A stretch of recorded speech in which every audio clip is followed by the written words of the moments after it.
Getting ready for a great conversation. Every time I've gotten to talk to Andrew, I come away just completely stimulated and excited. And so I would like to formally introduce him. As you know, if you've seen the film or had the chance to hear him speak before, that he's really so smart about fashion. I mean, it's sort of history and theoretical underpinnings and even its implications, that it feels kind of tactile. I mean, I was trying to think of the fabric that his brain feels like when you hear him talking, but I'm not that smart. I'm not able to come up with it. But it's definitely a feeling. So, without further ado, Mr. Andrew Bolton. So, I mean, one of the great things about going to all of these shows is that you see a dress, you see a piece, and you're thinking about 1,000 things already. I mean, there's so many great connections. So I just wanted to ask you, what set your mind going to this show? If there was a piece that inspired you, and I think I might you might have know an answer, but yeah. It was an idea I'd been thinking about for a while, and it was mainly through looking at pieces in our permanent collection, in our archives. But there's one particular piece. I was writing a paper for a journal, which focused on Mondrian's famous Yves Saint Laurent's Mondrian dress from 1968. That's it. And it's one of the most iconic designs that Saint Laurent did, so couture. And as I was looking at it with our conservator, I realized that most of it was actually machine sewn, and the only presence of the hand was actually the hem and the zipper. And I mean, it came as a surprise to me initially, because traditionally the haute couture has been defined by the handmade. But in actual fact, if you look at this particular piece, it sort of makes sense it's machine-made. Only machine could make the sort of linear lines of the Mondrian dress. So it sort of makes sense that he chose the machine as opposed to the hand to actually perfect the lines, to give the semblance of the Mondrian painting. So this dress in itself brings up all these questions that the show then that sort of blossoms into the show, seems to me. But what are the categories? So this piece almost seems to break the categories that we typically associate with couture and ready-to-wear. I mean, what are those categories that we typically? Well, I think, traditionally at least, the haute couture has been defined by the handmade, and the pret-a-porter as the machine-made.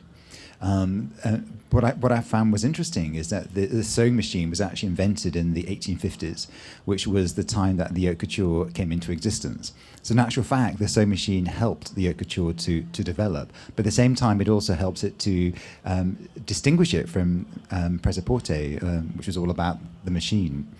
So that was one of the actual defining characteristics of both the haute couture and pret-a-porter. Fundamentally, the main distinction is the fact that in the haute couture, dresses fit to one person. It's the idea of the model. Whereas within pret-a-porter, it's standardized sizes that fit many bodies. And that's primarily the distinction between the two. But traditionally, it really was about the handmade and the machine-made.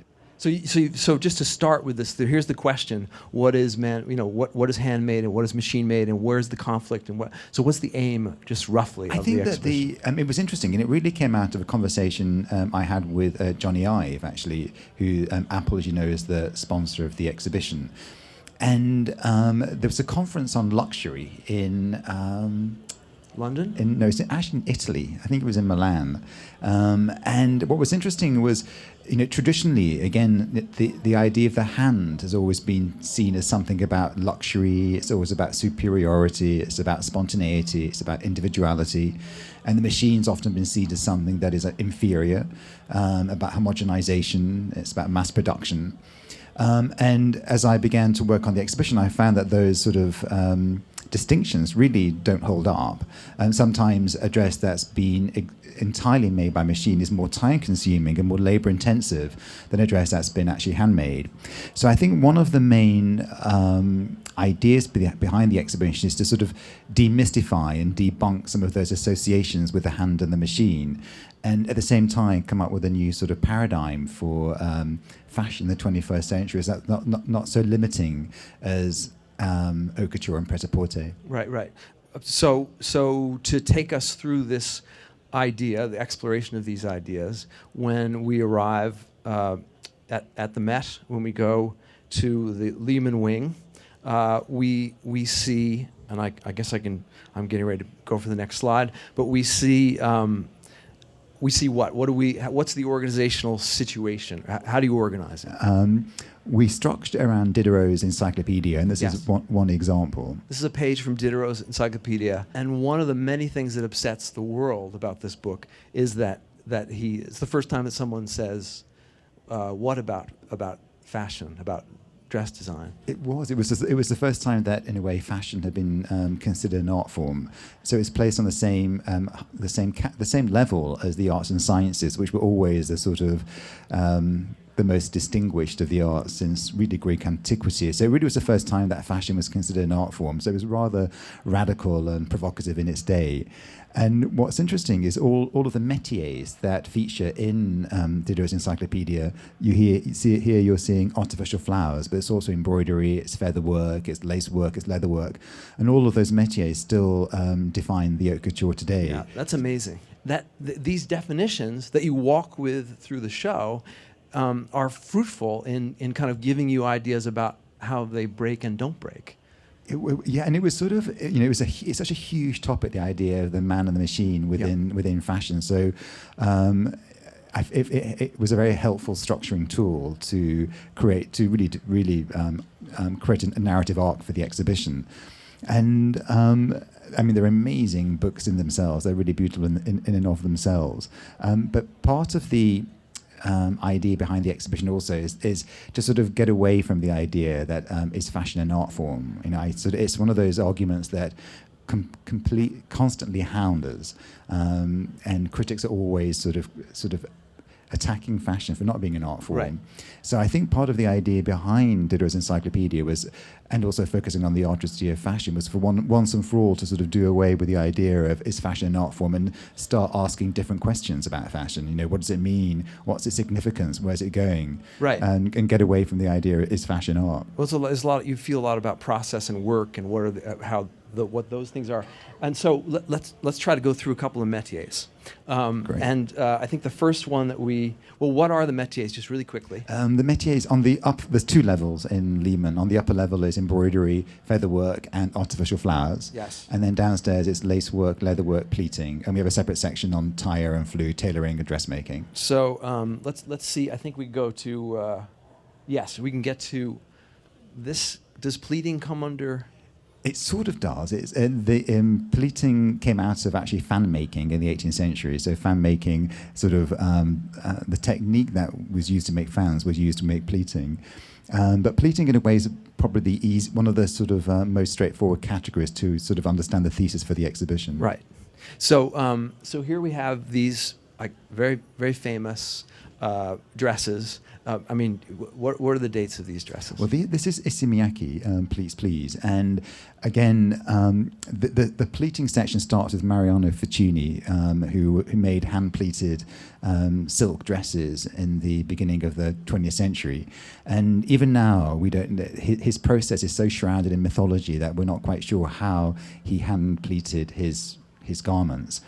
So it starts off with Ficini's hand pleating, and it goes into Mary McFadden, who was one of the first designers to permanently pleat fabric. With Ficini, if your dress got caught in the rain or if you sat down, and the actual pleats would become undone, and you'd have to send your dress back to Venice. That's amazing. To be repleated. That's amazing too. So it was. So Mary McFadden's the first person to do this. She was the first one to do permanently pleated garments, and it was the process is called Mari, which is her name in Japanese.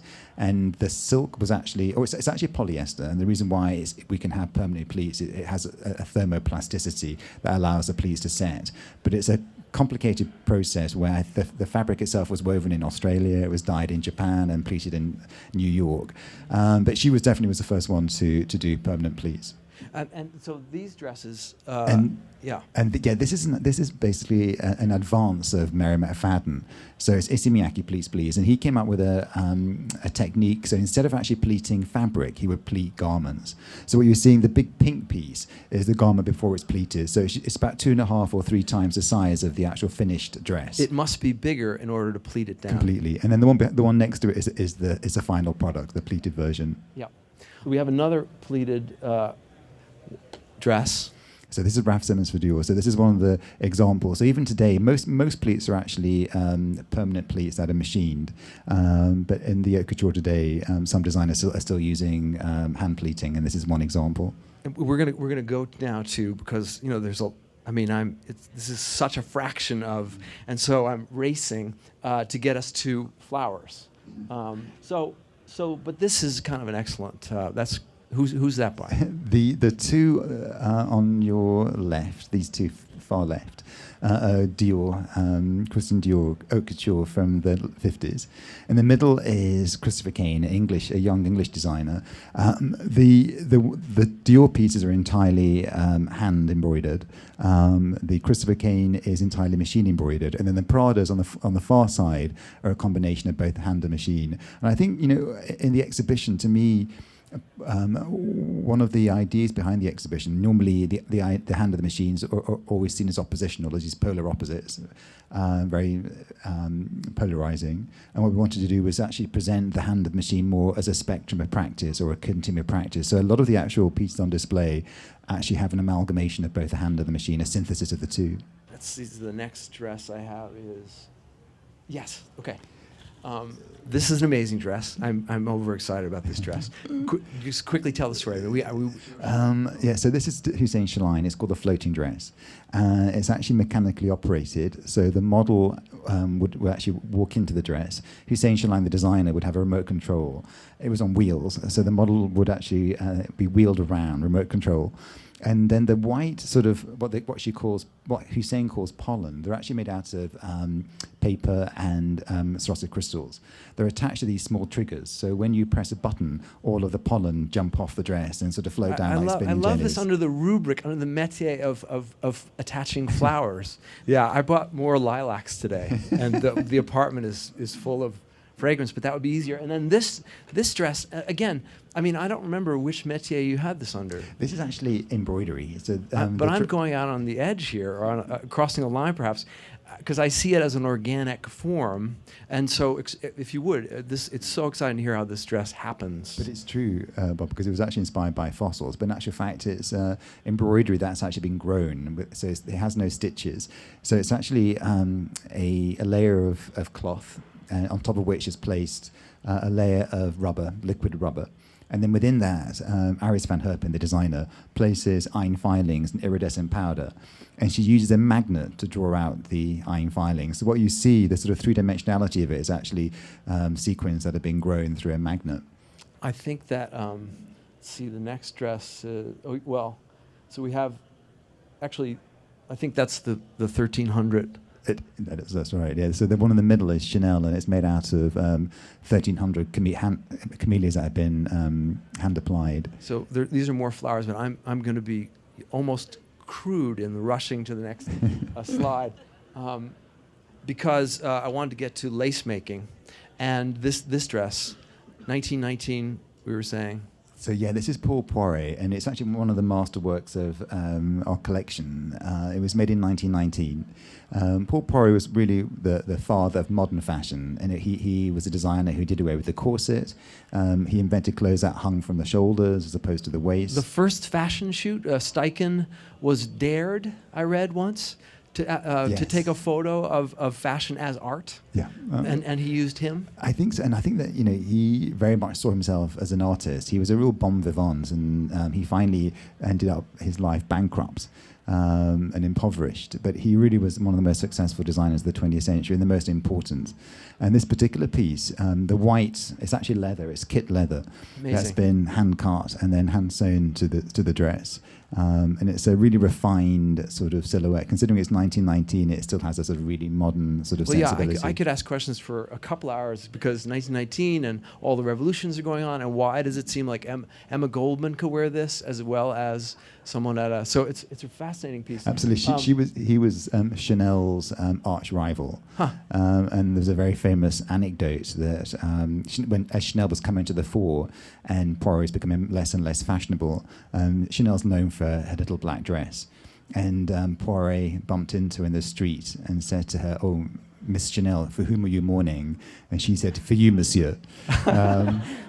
Okay. It's probably apocryphal, but great. And for some reason, this is wrong, but I'm looking at both these. I love looking at all three of these pieces together. And but start with that one. This one's Sarah Burton for Alexander McQueen, and it's all been laser cut. So it's laser cut pony skin that's been bonded, ultrasonic welded to the coat. And ultrasonic welding is a high acoustic bonding technique that allows you to bond the two fabrics together without any stitching or any seams. And this one's fascinating. This is Marc Jacobs for Louis Vuitton. And what's interesting about this particular one is that, again, it's all laser cut, but he's trying to give the illusion that it's hand cut. So he's using the machine to create the idea of imperfection or errors. And part of the show looks at the idea of, can a machine think for itself? Can a machine make errors? A lot of creativity within fashion is the result of beautiful errors, upsetting the machine. And this is a really good example of a designer using the machine to create errors through laser cutting. We have this piece, which kind of sums up, one could argue, can sum up a lot of what's in the show. So why don't you do that, and then I'm going to skip the last dress and go to questions. So great. This is the centerpiece of the exhibition. It's Karl Lagerfeld for Chanel from his Haute Couture 2014 collection. And it was really one of the inspirations for the exhibition. It's, in a way, the perfect case study for the exhibition in terms of the fact that it's this amalgamation between the hand and the machine. So the design of the train was originally sketched by hand. He sketched it by hand. So he sketched it by hand and then gave it to one of his assistants to transfer onto a computer, where he created this sort of pixelated Baroque pattern. And then the gold, what you're seeing here, is actually rhinestone that's been heat transferred onto the fabric, so machine applied to the fabric. And then it was finished by hand painting and hand embroidery. So again, a perfect amalgamation between the hand and the machine. And it stands at in the center of the exhibition. And yesterday I heard that we had our first proposal. Somebody proposed through his girlfriend in front of us. I think you have a quote of his in the show. It says something like, perhaps it used to matter if a dress was handmade or machine made, at least in the haute couture, but now things are completely different. The digital revolution has changed the world, Karl Lagerfeld says. But so I'm not going to show this dress, which is 3S4.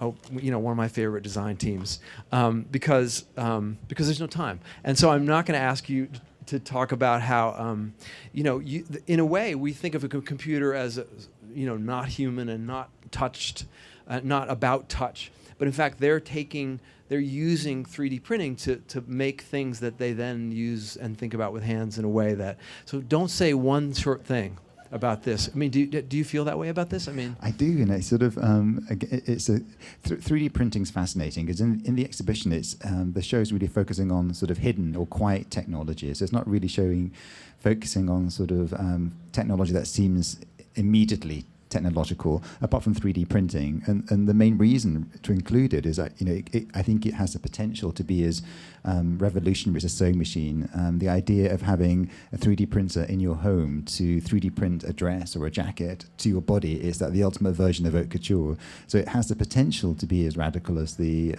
sewing machine. The moment the material's not quite there. So this particular one is all made out of a sort of powder that solidifies into a solid. So it exists more like an exoskeleton on your body as opposed to clothing. It's really interesting to see that collaboration with the printers.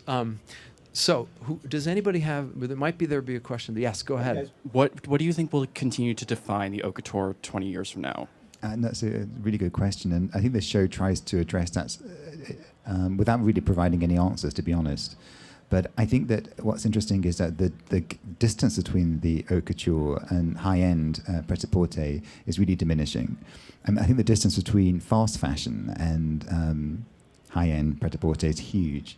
But in terms of designer pret-a-porter and haute couture, that gap really is diminishing.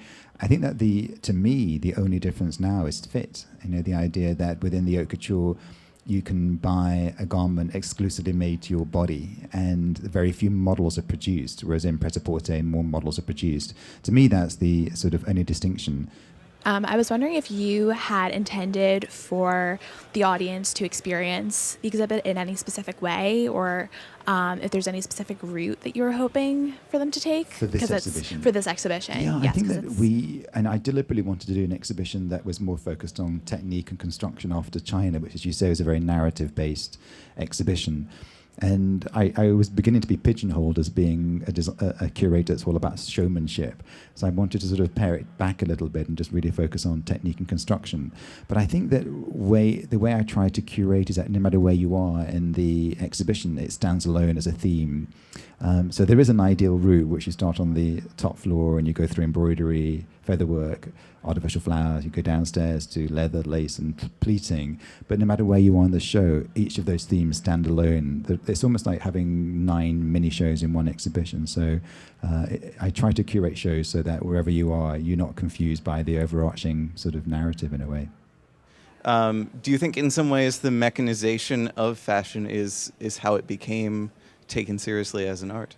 I think it allowed it to come into existence. I think it allowed the haute couture to come into existence for sure. As I said, Charles Frederick Worth is the sort of father of the haute couture, and looking at the garments we have in the museum, there's a lot of machine work that's gone into it, and it sort of makes sense. He had hundreds and hundreds of clients and was doing thousands of suits and dresses every year, so he needed to use advanced technology in a way to advance his own practice.